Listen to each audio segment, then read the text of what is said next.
Hello, everyone. It's been a while. You know me, I know you, whatever, right? But we have a little bit of an issue to discuss. My vlog has been stagnant for a little bit. I haven't posted anything in a month. Well, you know how it goes sometimes, but this time the reason is important for it. Well, it's not really important, but still, it's significant in terms of the theme of the vlog itself, and that is, of course, gaming. And about a month ago, yeah, this time seems to be right.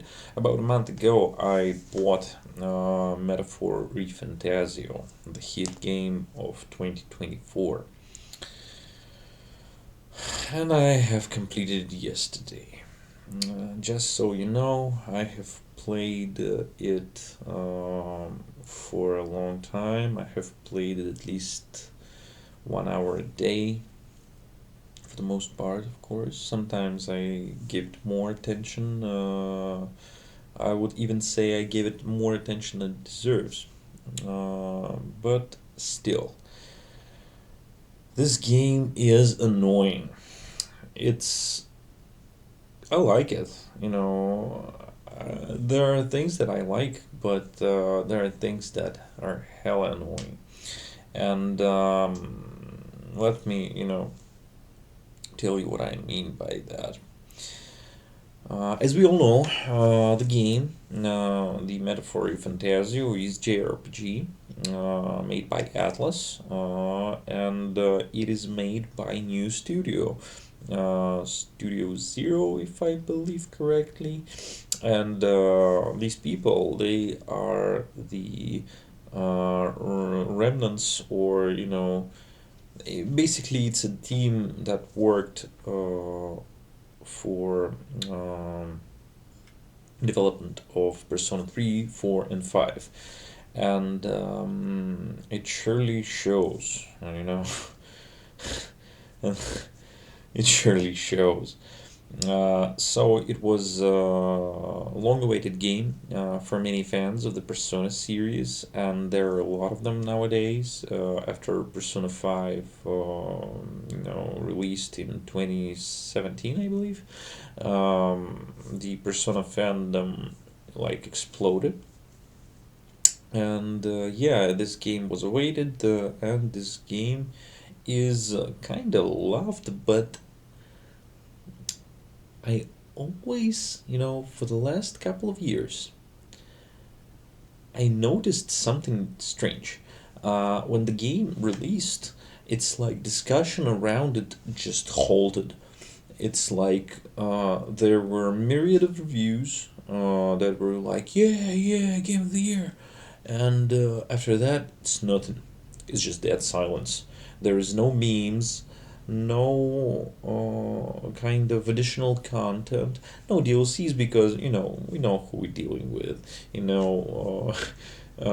Recently, I even seen an article about Sega being worried because the fans cracked their code and they are not buying their new games because they await like the golden or the royale re-release, like with extended content, because they know, like, in a year or two after the game gets released, you can buy it at its full glory, not in its,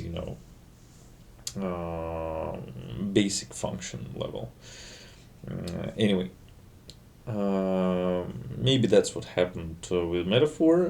I don't know, but still, I found strange that people aren't talking about it because it had good reviews, it has trusted developer, it has Shoji fucking Meguro, and it's basically a win-win game. So what is wrong with it? Well, now I get to mention something else. I believe that truth is in the eye of the beholder, and my eye is kind of polluted with my perspective. The thing is, I have been into this series for 15 years. Ever since I managed to, make my PSP boot pirate games 15 years ago, I started doing that. I started downloading many, many titles that are well loved by the community. I have played a lot of PSP games back in the day, and of course, one of the most well loved JRPGs or RPGs in general for PSP is Persona 3 Portable, which got me into the franchise of Persona. And I was so much of a noob, yeah. I was so dumb. And still, after tackling it for the second time, I managed to complete it on the easy difficulty, not the easiest, but the second one. And Persona 3 Portable is overall an easy game, so that wasn't much of conquering on my part. But still, I liked it. I very much enjoyed it. And if you complete, your first Persona game, I think many of the fans can agree that when you reach the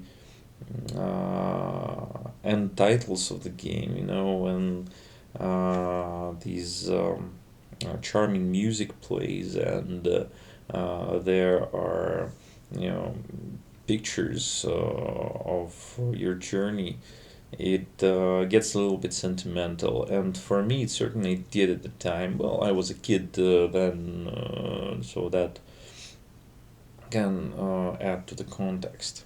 So, after I liked Persona 3, I basically tried Persona 4 on the PS2, and I have hated it. Well, not hated it, I actually liked it a little bit, but the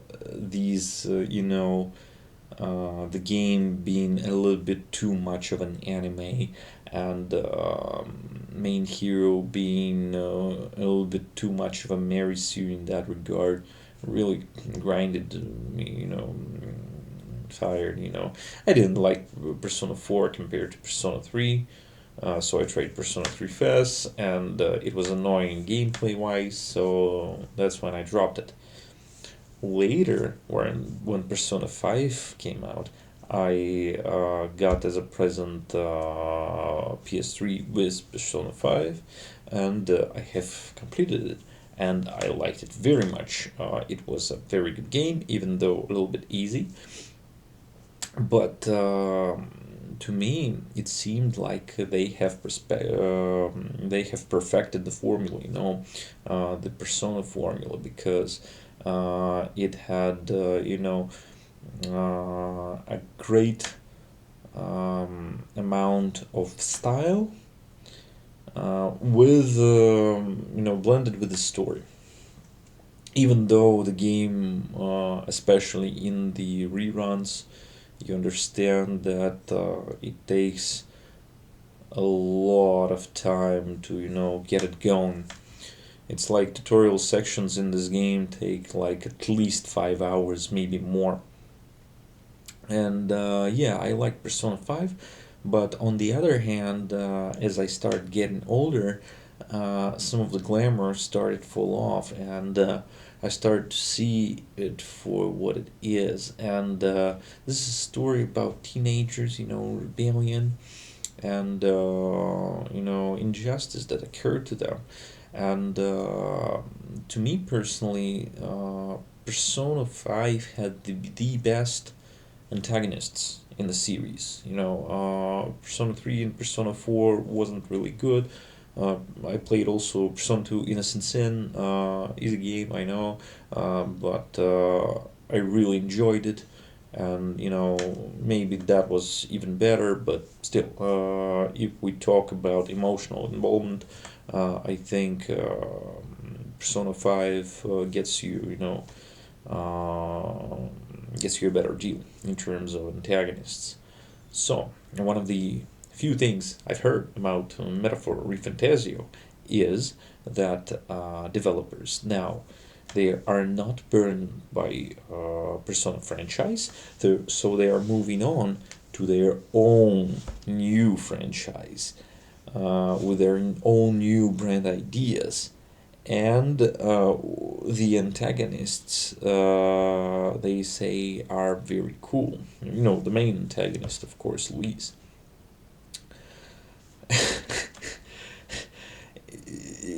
No, it's just not. It's just not, just to tell you the truth. So, as I got older, my taste in games kind of shifted.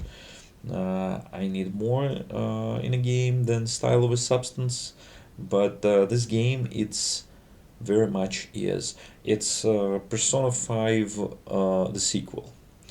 It has a lot of Persona 5 DNA in it, and also it got a little bit of Shin Megami Tensei and Final Fantasy X, even Kingdom Hearts.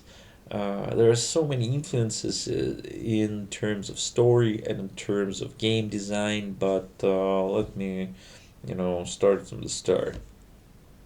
Uh, as I told before on this channel, I am a little bit of a fan of Warcraft 3. And when you play classic Melee, there are two components to the game, macro and micro. Macro component is, playing for the sake of achieving overarching goal of the game. Your general plan. It's your strategy. And micro is your gameplay at the moment. It is your tactics. So when you combine that all, you get the full picture, the whole game. In Persona game, it actually splits into two manager gameplay parts. First one is your daily life as you go to school, you talk with your friends, you upgrade your stats, maybe buy some equipment, and so on and so forth. You have your adventures as a high school student.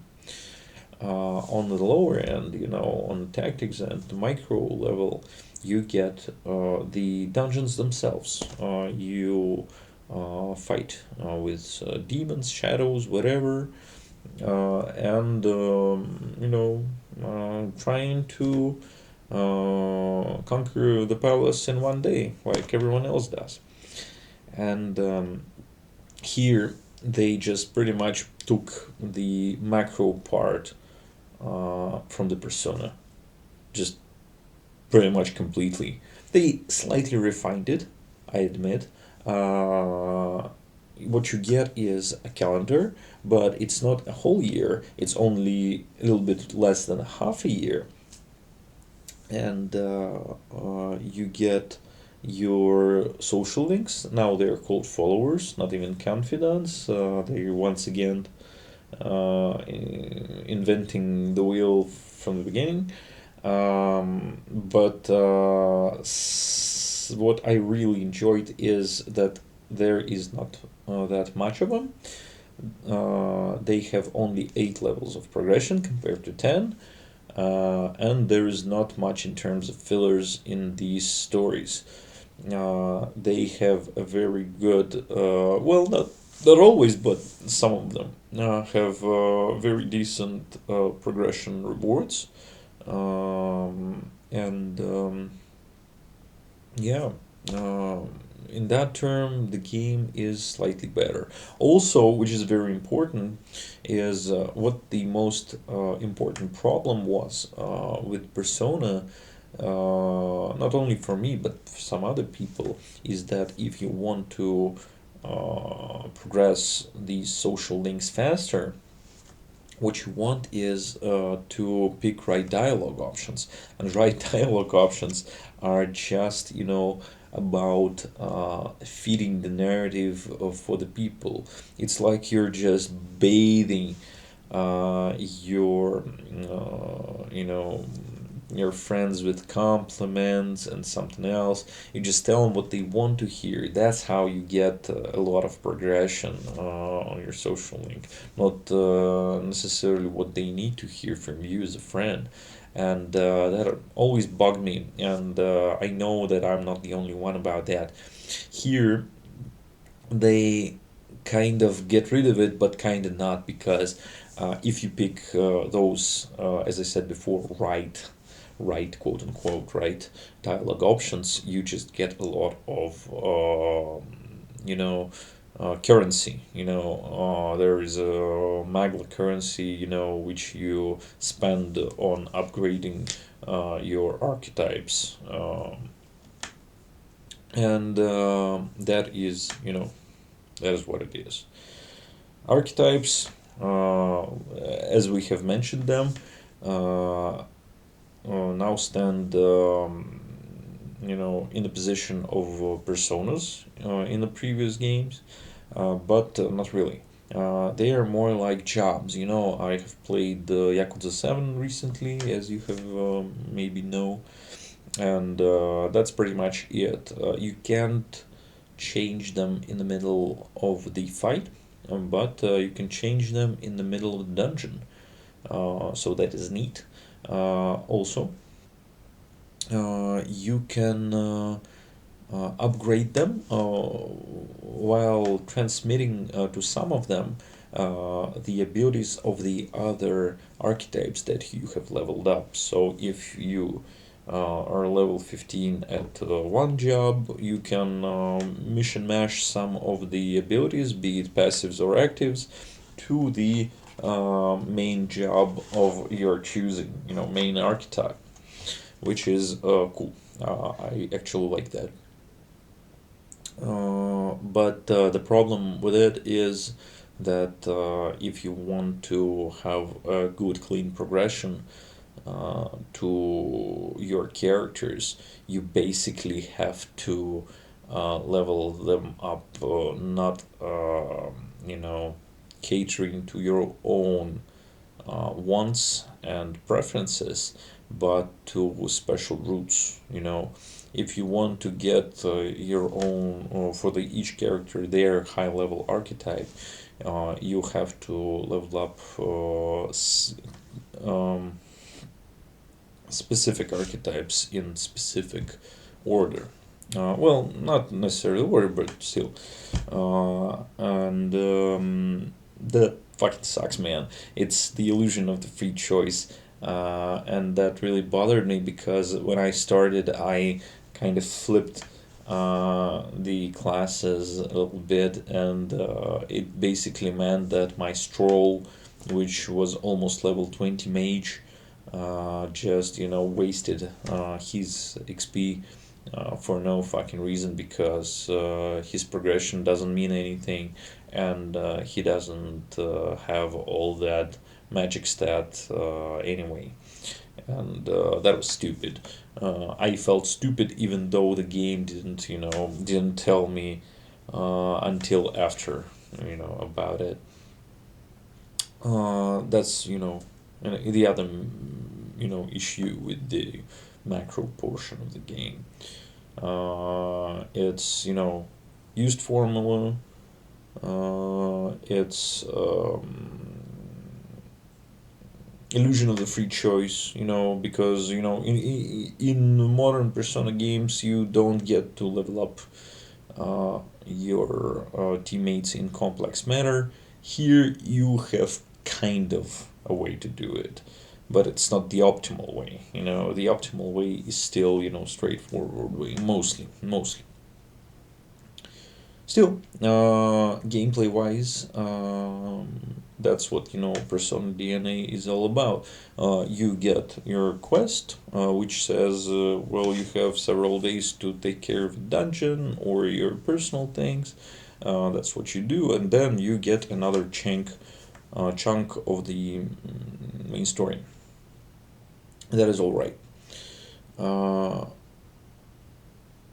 What we get in terms of battle themselves, the micro, as I mentioned before, is SMT, a very heavily SMT influenced system, because we get, press turns. So what I mean by that is, depending on how much character you get in the party, that's how much full turns you get.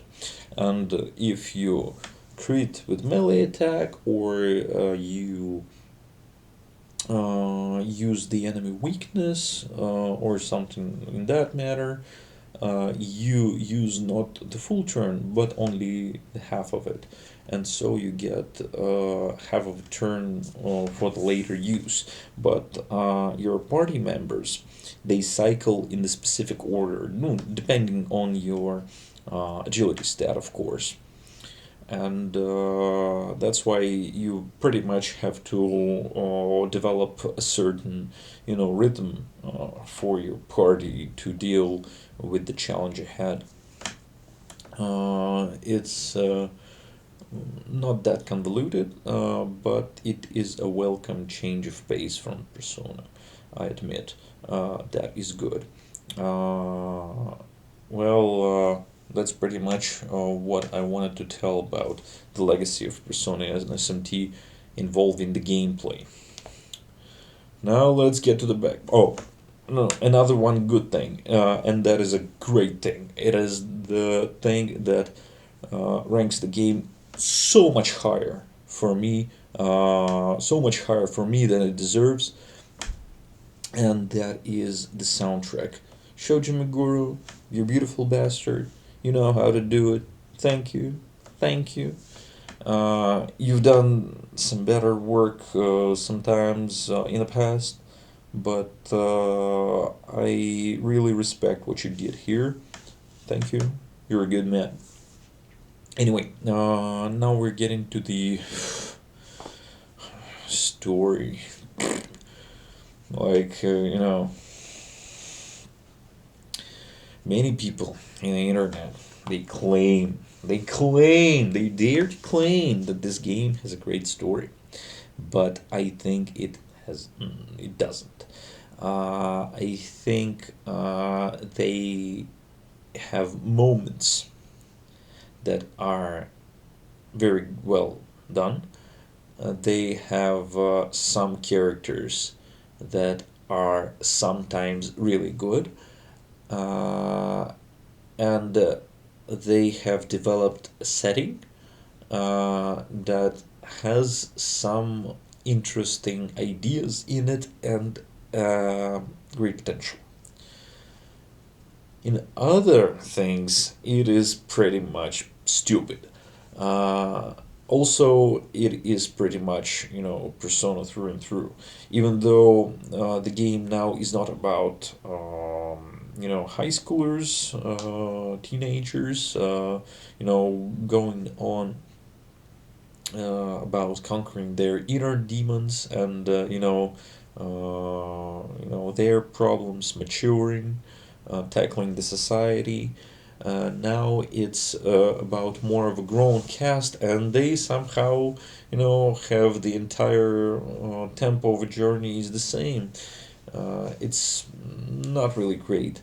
That's why the most mature guy in the party, and he's a fucking furry, and I hate furries. Well, not detest them, but still, I don't. I usually don't like furries. He's the best guy. He's the best guy. He has the best story because he's the most mature. His arc is not about growing. His arc about overcoming grief, and that is amazing. But still, I kind of sidetracked on this one. The whole story tackles a very, very, very difficult themes. It's themes of politics. It's themes of racism, destiny. It's tribal cultures, economy, religion. It's like it takes some shiny thing, something very noisy, and puts it on the table like this is going to be important in the future, and then it doesn't. It just doesn't. Uh, the main villain of the story is I don't want to get too much into the spoilers, but he is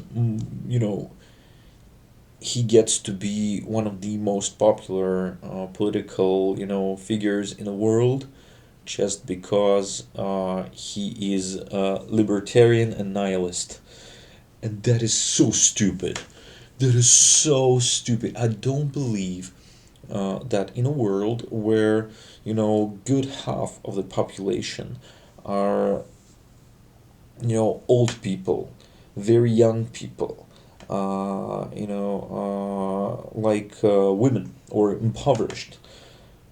It's more than 60% of the populace, and they think, yeah, might makes right. This is what we want. This is who we want on the throne.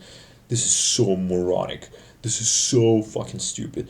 And also one of the more important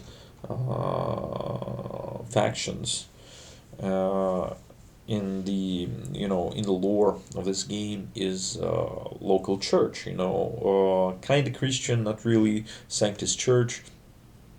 It is made by morons. They even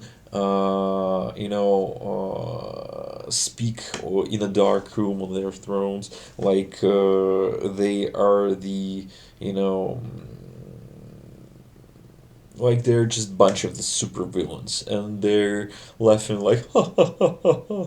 Oh, these populace, let poor bastards die, like whatever, let us do some evil shit, who cares. They're so cartoonishly evil. And Luis, the main bad guy, only looks better as a villain compared to them because he looks like he has third dimension, but he doesn't. That's the joke of it. He doesn't. He just has a little bit more of a screen time. For the better part of the game, I thought that the game is punking me. I thought that the game is going to, just dump a huge bunch of lore on me near the end. So I would make the vision of the characters that I oppose and the forces that I oppose, the themes of the game complete, but it doesn't. It just doesn't. It does nothing on racism. It does nothing on religion. It does nothing on economy or social issues, on ideas of monarchy. It just does nothing about that. You win simply by being, goody two shoes, like Captain America, but retarded because, why would we have a complex character with, a good head on his shoulders when you just can be an anime guy who just, let's help them. That's pretty much it.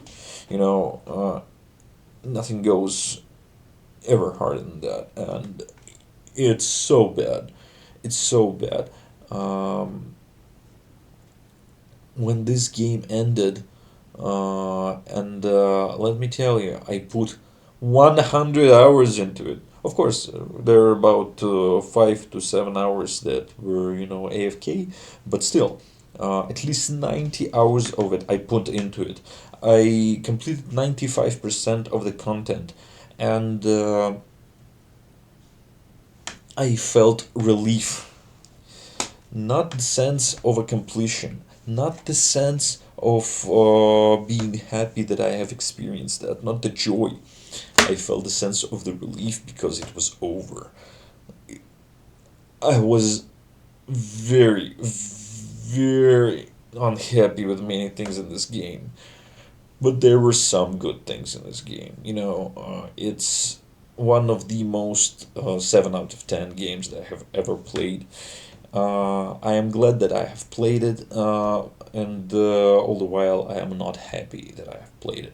It has some low lows and it has some high highs. This game is beautiful. It has a very cool stylistic choices. It has amazing music.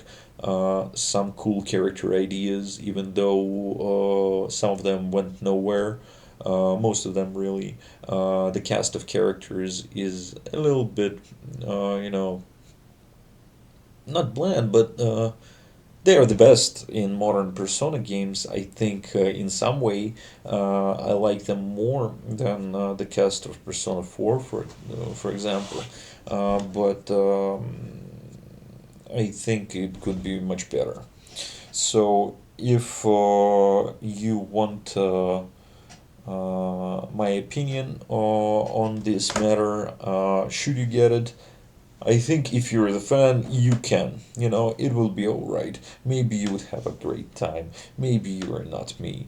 You know, but I think writers are just, you know, overgrown children. They tackle such themes. They say, wow, we have great authors of the past, like Thomas More or, you know, Carl Jung, and there are, these are difficult themes that very inspired for us. Uh, that's what we're trying to do. We're trying to bring a discussion to these themes, but they do nothing. They just open them. They think, "Wow, what is this?" And they just stand there with a blank face and they move on. That is so stupid. That is so stupid. But